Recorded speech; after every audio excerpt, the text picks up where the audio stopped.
In this video, come along with me as I show you how I break in my brand new Wilson A2K baseball mitt. Breaking in a new glove, especially an expensive one like this one, is really difficult because the leather is so stiff.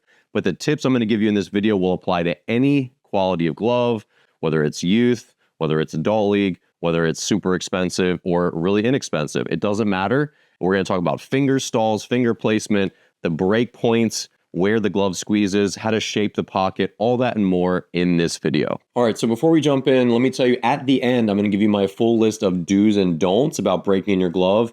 So you can scrub through the timestamps, look for that at the end of this video. Now, a couple tools we're going to use in this video to break in this mitt. Number one, I bought this for like 10 bucks. This is a glove pounding mallet, and this is really, it's a lot easier than throwing a ball in your mitt over and over and over or pounding it with the mitt itself. What we're trying to do in the break-in process is mold it to our hand, break it in the way we want it to break in, and create softness to do that. So I'm going to create softness in the hinge points and in the pocket and the webbing. That way the glove will be soft where I need it to hinge, and so it closes the way I want it to close.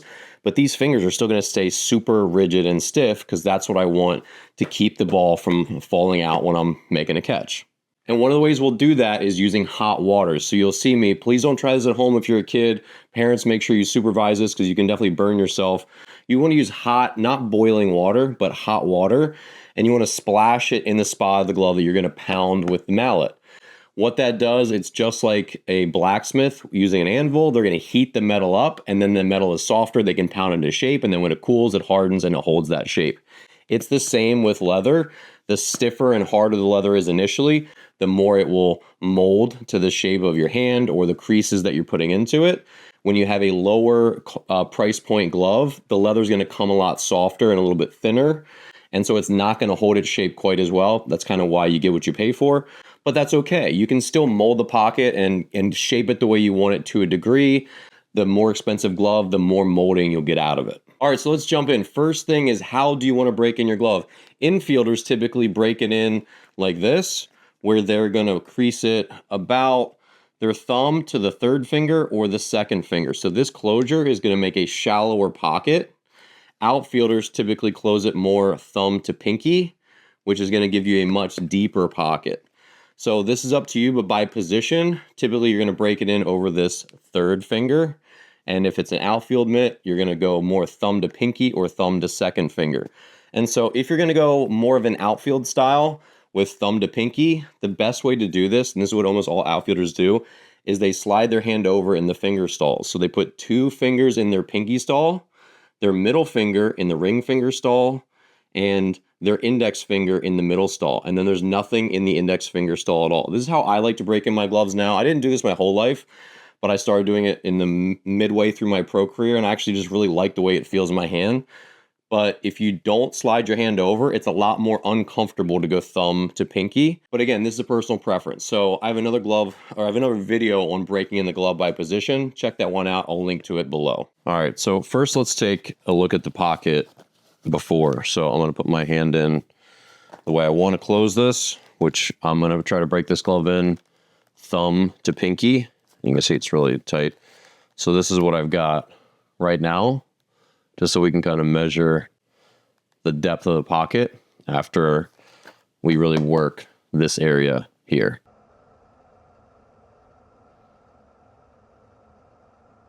All right, so I've got my two key ingredients, my glove and some hot water. So I'm going to splash this into the pocket. I'm going to get it on the two fingers.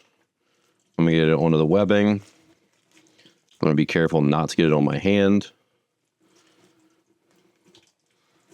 And that's going to help that leather expand and become easier to work with. All right, so we've just splashed hot water into the pocket, into the webbing, onto the fingers. And now we're going to get to work. I'm doing this on my couch so that I have a little bit of a softer backdrop. But I'm going to really beat the fingers because that's where I want to expand this pocket. I'm going to beat the very base, and while these are still hot, I'm gonna really try to deepen the webbing so you can see it start to come out a little bit, which is what I want.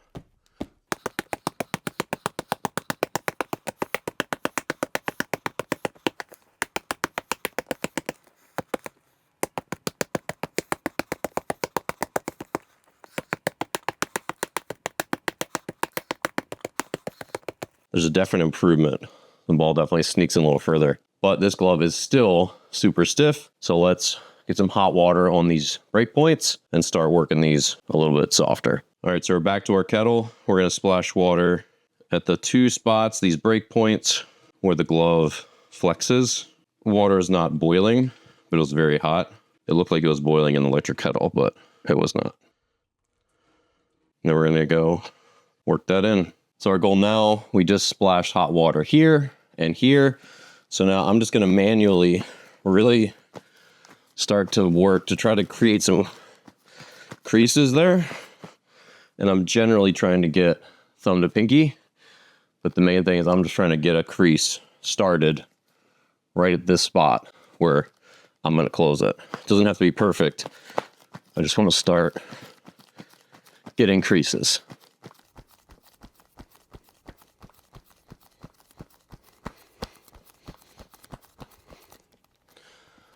And then I'm also going to do the same over here. So I'm just going to take the glove like this and try to really get that fold to start to take shape.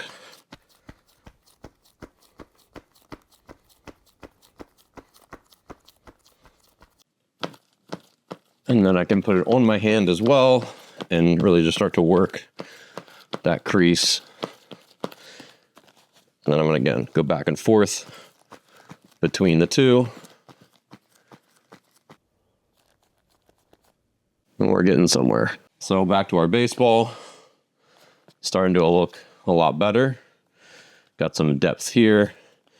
Deeper pocket here. The ball's got somewhere it wants to roll to. And it's getting a lot easier for me to squeeze. The last step, and I'm going to spend a good amount of time off camera still working these. So I'm going to repeat some of the water. But I want to pour hot water deep in here. So then I'm going to let it cool a decent amount. And then I'm going to put my hand in so it molds to my hand. So while it's still warm in here, but certainly not hot enough where it's going to burn me or anything, I'm going to put my hand in and I'm going to squeeze it a bunch to try to get the mold of my hand into this glove. Now, if you don't have a really stiff glove, which are typically in the $250 plus range, it's not going to mold that well. The stiffer leather that you pay for is going to mold to your hand better. But you can still do this regardless and see what molding effect you can get. Last step for our hot water, I'm going to take my electric kettle again, and I'm going to pour water into the finger stalls, into the lining. And that is sneaking through, and it's still very hot. Don't want that touching me. But I want this to warm up. That way I can get this to mold to my hand. Now that it's cooled off a bit, where I can comfortably get my hands in here, but it is still very warm, I'm going to put my hand in the way I want it to mold to my hand, and then I'm going to close it a bunch.